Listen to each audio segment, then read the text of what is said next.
तो दोस्तों आज हम फिर से आपके लिए लेकर आए हैं देश दुनिया की तमाम ताज़ा बड़ी खबरें। सबसे पहली बड़ी खबर में आपको बताएंगे दोस्तों कि जम्मू कश्मीर के अखनूर सेक्टर में पाकिस्तान की ओर से फिर की गई फायरिंग। भारत का एक जवान फायरिंग में हुआ घायल। LOC पर अलर्ट जारी। भारत पाकिस्तान में शुरू हो सकता है युद्ध। कुंभ मेला विवाद को लेकर सनातन धर्म छोड़ने का महामंडलेश्वर हिमांशी सकी ने किया ऐलान। हिंदूवादी संगठनों की उड़ी नींद, बोले जल्द करेंगे धर्म परिवर्तन। दिल्ली CM पद की रेस से बाहर हुए प्रवेश वर्मा। 3 नए नाम आए सामने। भाजपा इन तीनों में से किसी को बना सकती है दिल्ली का मुख्यमंत्री। दुबई में फांसी पर लटकाई जाएगी बांदा की शहजादी। पूरी हुई आखिरी इच्छा। दुबई पुलिस ने बांदा में उसके परिवार वालों से कराई फोन पर बात। शहजादी को बचाने में नाकाम रही मोदी सरकार। जम्मू कश्मीर में आतंकवादियों की मदद करने पर 3 कर्मचारियों को राज्यपाल ने नौकरी से निकाला। लिया बड़ा एक्शन। संभल के दंगइयों के लगे पोस्टर। जामा मस्जिद कमेटी को लगी मिर्ची। दिखाने लगे ताव तो ASP ने लगाया गंभीर आरोप। पंजाब से राज्यसभा जाएंगे अरविंद केजरीवाल। सूत्रों के मुताबिक हरभजन सिंह का कराएंगे इस्तीफा। तो दोस्तों सभी खबरों को आपको एक एक कर बताने वाले हैं। वीडियो को लाइक कर चैनल को सब्सक्राइब कर दें। इससे विद तो दोस्तों अगली खबर की ओर तो जम्मू कश्मीर के अखनूर सेक्टर में पाकिस्तान की ओर से फिर से की गई फायरिंग। भारत का एक जवान घायल। दोस्तों आपको बता दें कि जम्मू कश्मीर के अखनूर सेक्टर में एक बार फिर से पाकिस्तान ने LOC पर फायरिंग की है। इस फायरिंग में भारत का एक जवान गंभीर रूप से घायल हो गया है। उसके कंधे पर गोली लगी है, जिसके बाद अखनूर के अस्पताल में उसको भर्ती कराया गया है। वहीं आपको बता दें कि सेना ने अब तक इस हमले पर आधिकारिक बयान जारी नहीं किया है। वहीं आपको बता दें कि यह हमला ऐसे समय में हुआ है जब बीते बुधवार यानी 12 फरवरी को अखनूर सेक्टर के बट्टल इलाके में एक IED धमाके में 2 भारतीय जवान शहीद हो गए थे। वहीं आपको बता दें कि ये जवान शहीद हुए। भारत जब तक इनका शोक नहीं मना पाया और पाकिस्तान ने फिर से LOC पर फायरिंग कर दी है, जिसमें भारत का एक और जवान गंभीर रूप से घायल हो गया है। वहीं आपको बता दें कि अभी तक भारतीय सेना ने कोई भी कार्रवाई नहीं की है। अब देखना ये होगा कि भारतीय सेना भी मुंहतोड़ जवाब पाकिस्तान का देगी या फिर नहीं। इसी पर तो दोस्तों अगली खबर की ओर तो कुंभ मेले से विवादों में आई महामंडलेश्वर हिमांशी सकी ने सनातन धर्म छोड़ने का किया ऐलान। जहां दोस्तों आपको बता दें कि महाकुंभ में किन्नर अखाड़े का विवाद थमता नजर नहीं आ रहा है। अब नया विवाद किन्नर अखाड़े की महामंडलेश्वर हिमांशी सकी के बयान से शुरू हो गया है। उन्होंने किन्नर अखाड़े में पहले से चल रहे विवाद से दुखी होकर न केवल किन्नर अखाड़ा बल्कि हिंदू धर्म को छोड़ने का ऐलान कर दिया है। उन्होंने कहा कि अखाड़े के अंदर चल रहा ये विवाद अब उनसे बर्दाश्त के बाहर हो गया है। ऐसे में वह जल्दी हिंदू धर्म को छोड़ देंगी और इस्लाम धर्म को अपना लेंगी।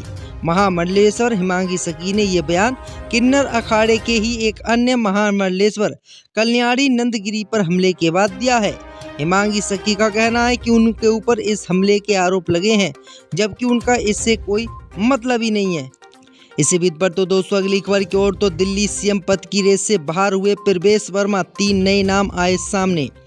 दोस्तों आपको बता दें कि दिल्ली विधानसभा चुनाव के नतीजे आए 1 हफ्ता हो चुका है और अब सबकी नज़र दिल्ली के मुख्यमंत्री के ऐलान पर है। कहा जा रहा है कि 19 फरवरी को नया मुख्यमंत्री शपथ दिल्ली का ले सकता है और साथ ही नई सरकार का गठन भी होगा। इसी बीच खबरें आ रही हैं कि प्रवेश वर्मा का नाम मुख्यमंत्री के लिए नहीं लिया जा रहा है।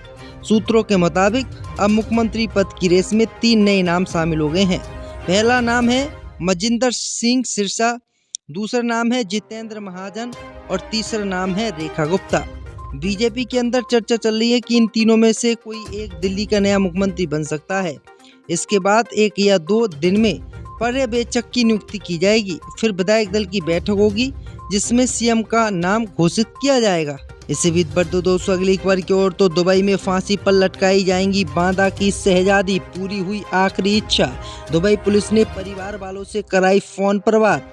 दोस्तों आपको बता दें कि दुबई की अल-बदाबा जेल में बंद उत्तर प्रदेश के बांदा जिले की निवासी शहजादी की फांसी की सजा का समय तय हो चुका है।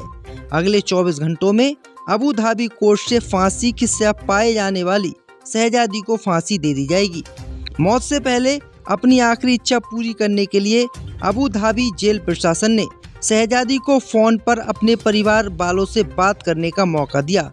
जानकारी के अनुसार शहजादी को 2021 में बांदा जिले के मंगोटा थाना क्षेत्र के गांव गौरा मुगली से अबू धाबी भेजा गया था। उसे अबू धाबी भेजने में आगरा के उजमेर नामक व्यक्ति का हाथ था, जिसने शहजादी को लग्जरी लाइफ और चेहरे के इलाज का लालच देकर उसे आगरा के एक दंपति के हवाला कर दिया। इस दंपति के बेटे की देखरेख शहजादी करती थी और एक दिन उसके बच्चे की मौत हो गई और इसकी मौत का आरोप शहजादी पर लग गया और अब शहजादी को इसी आरोप में फांसी की सजा दी जाएगी। तो ये बड़ी अपडेट आई दोस्तों कि मोदी सरकार से भी इनके परिवार वालों ने बहुत मदद मांगी थी, लेकिन सरकार भी उनकी मदद करने में नाकाम रही।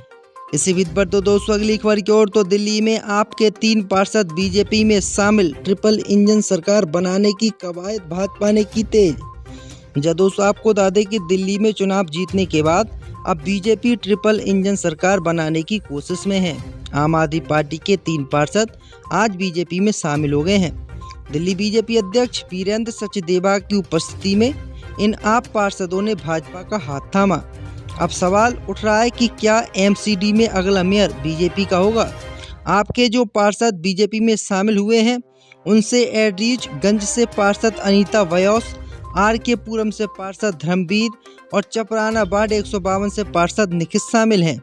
इस मौके पर दिल्ली बीजेपी अध्यक्ष वीरेंद्र सचदेवा ने कहा कि पिछली दिल्ली सरकार के सभी गलत काम खत्म होने वाले हैं, उन्हें सजा दी जाएगी, फिर चाहे वह शीश महल हो या शराब घोटाला हो, जल बोर्ड घोटाला हो, पैनिक बटन घोटाला हो या राशन कार्ड घोटाला हो, सबका काम उनसे लिया जाएगा। इसी बीच पर तो दोस्तों अगली खबर की ओर, तो चोरी छिपे करते थे आतंकियों की मदद, अब राज्यपाल ने लिया एक्शन, नप गए सरकारी कर्मचारी। जब दोस्तों आपको बता दें कि जम्मू कश्मीर के उपराज्यपाल ने आतंकी गतिविधियों में शामिल होने के कारण 3 सरकारी कर्मचारियों को बर्खास्त करने के आदेश दिए हैं।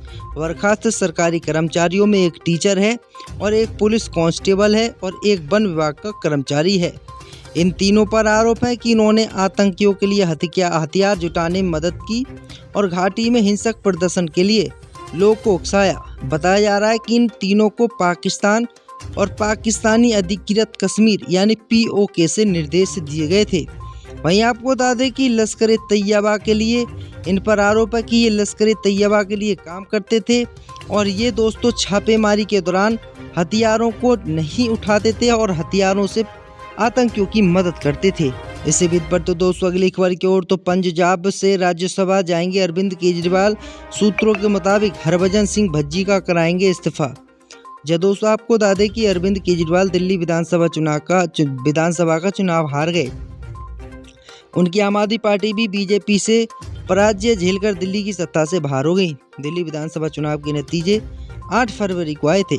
उसके बाद से ही लगातार चर्चा हो रही कि अरविंद केजरीवाल अब क्या करेंगे। इन चर्चाओं ने पहले जोर पकड़ा कि अरविंद केजरीवाल अब भगवत मान को हटाकर पंजाब का CM बन सकते हैं। बीते दिनों अरविंद केजरीवाल ने भगवत मान और पंजाब के आम आदमी पार्टी के सभी विधायकों और सांसदों के साथ 20 मिनट बैठक की। अब चर्चा इसकी चल रही है कि अरविंद केजरीवाल राज्यसभा जा सकते हैं। सूत्रों के हवाले से खबर आई है कि अरविंद केजरीवाल पंजाब से राज्यसभा जाएंगे। सूत्रों के हवाले से बताया जा रहा है कि पूर्व क्रिकेटर हरभजन सिंह यानी भज्जी को राज्यसभा से इस्तीफा देने के लिए मनाया जाएगा। हरभजन सिंह जब इस्तीफा दे देंगे तो पंजाब से राज्यसभा सीट खाली हो जाएगी और तब अरविंद केजरीवाल चुनाव लड़कर राज्यसभा पहुंचेंगे। बताया जा रहा है कि हरभजन सिंह भज्जी को राज्यसभा से इस्तीफा देने के लिए मनाने का जिम्मा अरविंद केजरीवाल ने पंजाब के CM भगवत मान को दिया है। इसी बीच पर तो दोस्तों अगली खबर की ओर, तो संभल के दंगइयों के लगे पोस्टर, जामा मस्जिद कमेटी को लगी मिर्ची, दिखाने लगे ताब।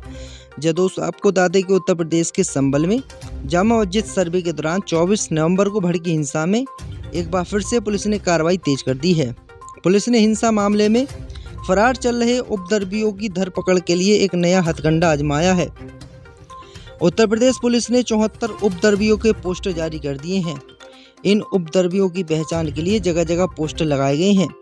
इन उपद्रवियों की पहचान बताने वालों के लिए इनाम की भी घोषणा की गई है। वहीं कुछ पोस्टर शहर की जामा मस्जिद की दीवार पर भी चिपकाए गए हैं। इसको लेकर विवाद हो गया है।